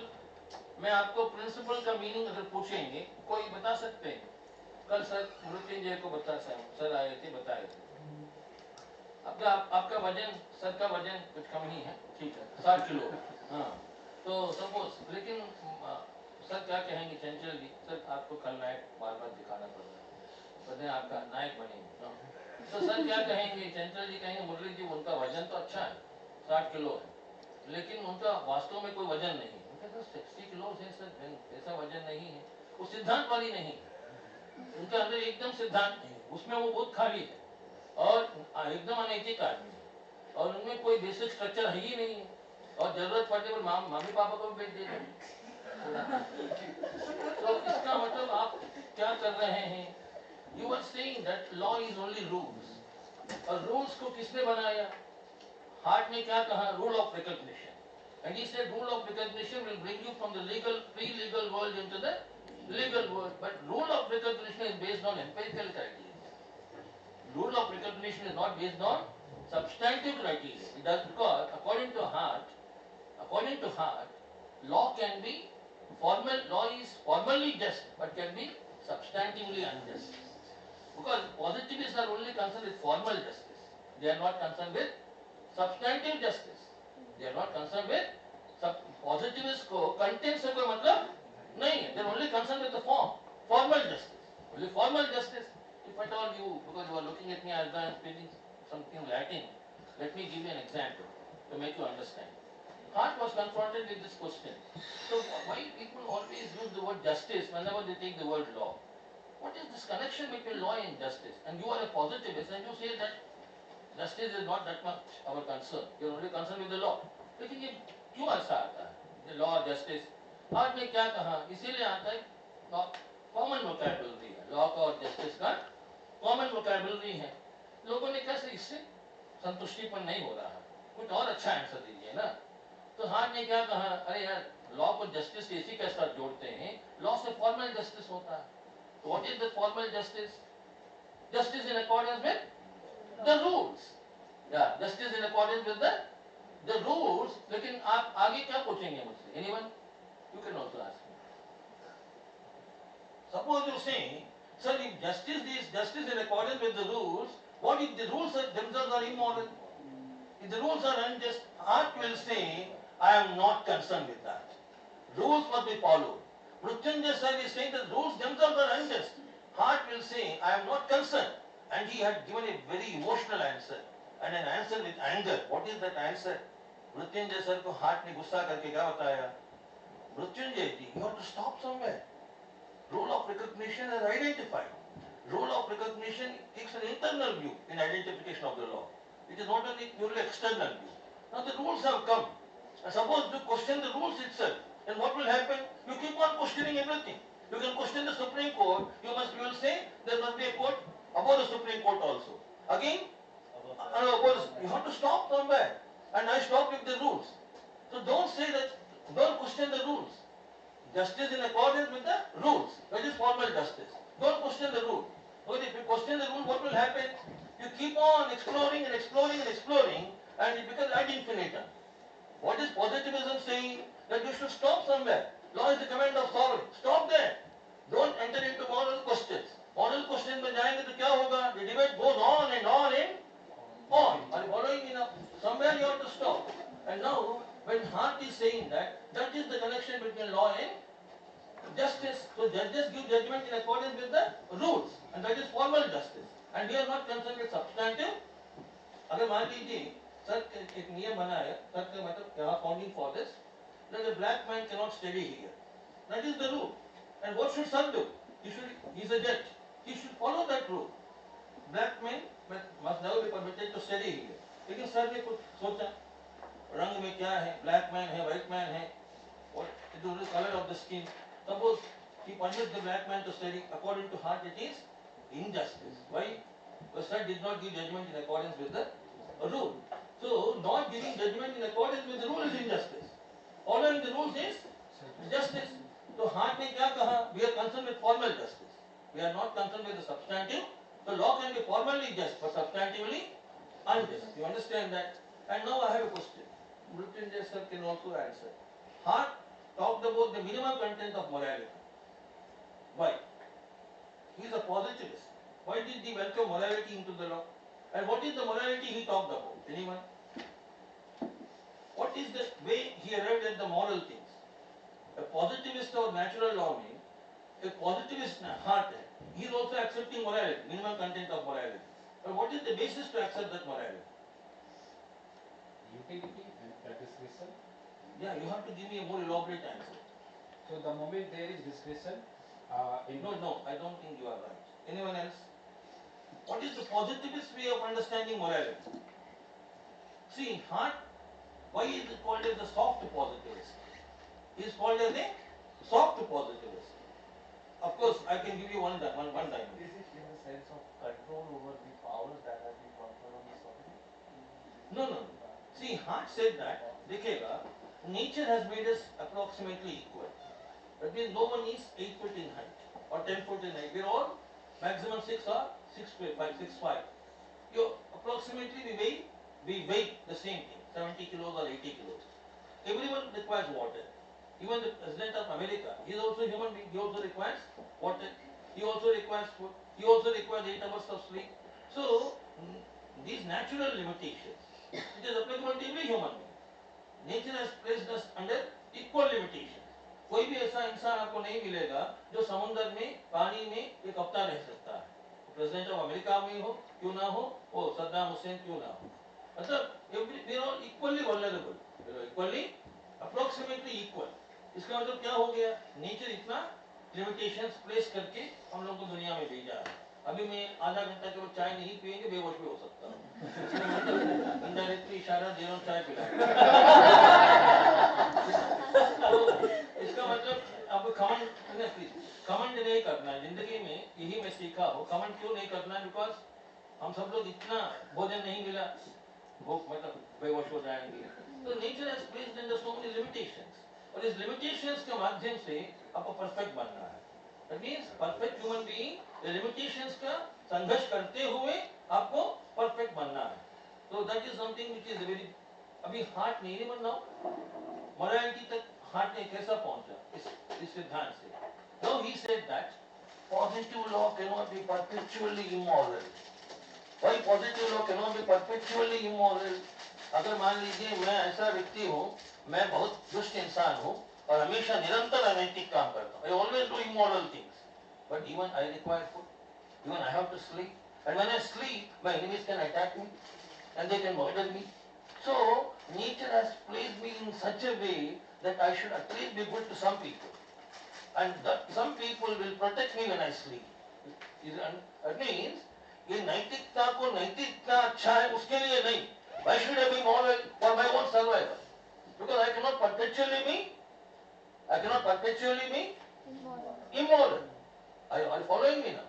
Because if I am perpetually immoral, I may be murdered. Because there is no friend of mine, no well-wisher of mine.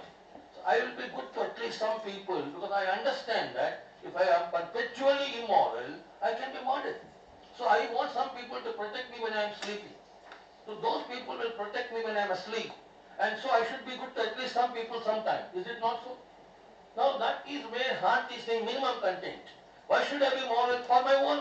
No, natural law will say why should you be moral? Because morality is good in itself. But heart is taking an instrumental view of morality. What is that instrumental view?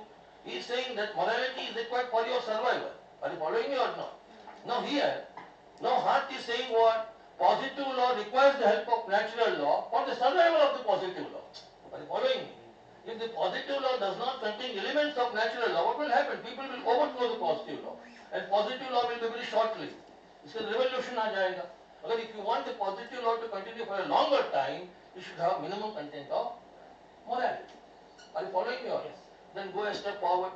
आगे आप लोग एक step जा सकते हैं तो सब चीनी नहीं है. नहीं. Yeah, but then इस question को बात. हाँ. Anyone who can tell me, आगे एक sentence बोल दीजिए, मैं आपको छोड़ देंगे. एक sentence क्या है? हार्ट ने अपने किताब में लिखा, भविष्य में अगर प्रकृति ऐसा बन गया, बिना भोजन से भी आप रह सकते हैं, बिना पानी से भी आप रह सकते हैं. ऐसा आ गया, कुछ लोगों के बारे में ऐसा शक्ति आ गया. They can perpetually be immoral, then you don't require morality. Morality is required because we are all equally vulnerable. Nature has placed under so many limitations, and these limitations make us understand the importance of. So that is where the positivist way of understanding morality. I think we can go for a break.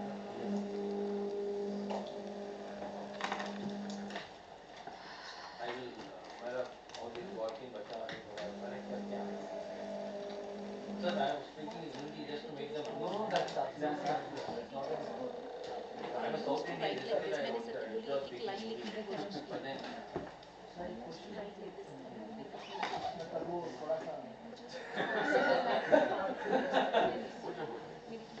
Sir हम बात कर रहे हैं कि